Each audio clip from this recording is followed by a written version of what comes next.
নমস্কার বন্ধুগণ, এগ্রিলেশনস ইউটিউব চ্যানেলে আপনাদের সকলকে স্বাগত জানাই। আজকে একটা নতুন ভিডিও নিয়ে আপনাদের কাছে হাজির হয়েছি। আজকের ভিডিওতে আলোচনা করব কিভাবে আপনারা বর্ষাকালে করলা চারা তৈরি করবেন। তো চলুন শুরু করি আজকের ভিডিও। চ্যানেলটিতে নতুন হলে চ্যানেলটা অবশ্যই সাবস্ক্রাইব করুন, পাশে থাকা বেল আইকন প্রেস করুন, যাতে এরকম নিত্য নতুন ভিডিও আপনাদের কাছে সবার আগে পৌঁছে যাবে। তো চারা তৈরি করার আগে প্রথম স্টেপ যেটা হচ্ছে আমাদের জাত নির্বাচন বা ভ্যারাইটি সিলেকশন। আপনারা কিভাবে আপনাদের জাত নির্বাচন করবেন চলুন দেখে নিন।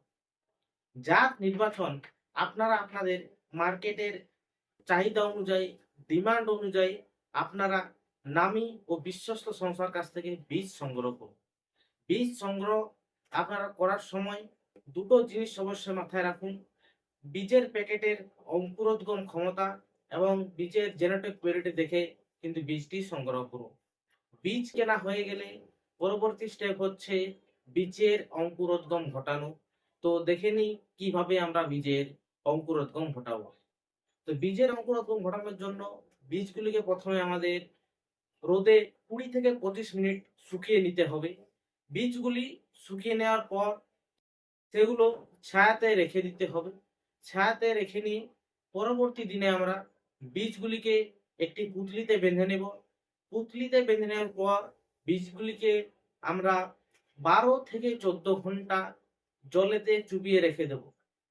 জল থেকে চুবিয়ে রাখার পর আমরা সেগুলো সেখান থেকে তুলে নেব।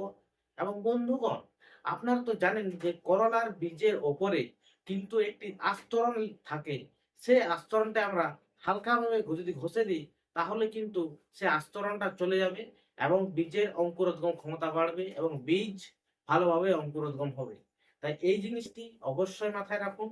বীজটি অঙ্কুরোদ্গম করার সময় আপনারা ভালোভাবে ঘষে দিবেন, তাহলে কিন্তু বীজের অঙ্কুরোদ্গম খুব ভালোভাবে হবে। বীজকে বসে দেওয়ার পর বীজটি আমরা আবার ভালো করে পরিষ্কার জলে ধুয়ে নেব। ধুয়ে নেওয়ার পর আমরা ভিজানো চটের বস্তায় পুঁতলির বীজগুলিকে আমরা ঢেকে দেব এবং ঢেকে দিয়ে আমরা 48 ঘন্টার জন্য রেখে দেব। বন্ধুগণ, 48 ঘন্টা রেখে দিলে বীজের অঙ্কুরোদ্গম খুব ভালোভাবে হবে এবং বীজের অঙ্কুরোদ্গম হয়ে গেলে আমরা তৈরি করব আমাদের চারার জন্য মাটি।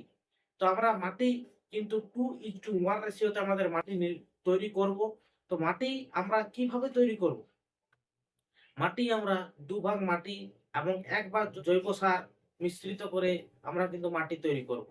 এইভাবে মাটি তৈরি করে আমরা আমাদের চারা তৈরির পলিথিন ব্যাগে মাটিগুলো ভরে নেব এবং প্রত্যেকটি পলিথিন ব্যাগে আমরা একটি করে বীজ বসিয়ে দেব এবং একটি করে বীজ বসিয়ে দেওয়ার পর মাটি ঢাকা দেব।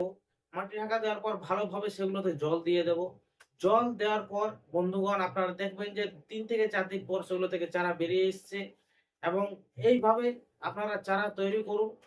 আশা করি চারা আপনাদের সুস্থ হবে, সবল হবে এবং অধিক অধিক ফলন দেবে।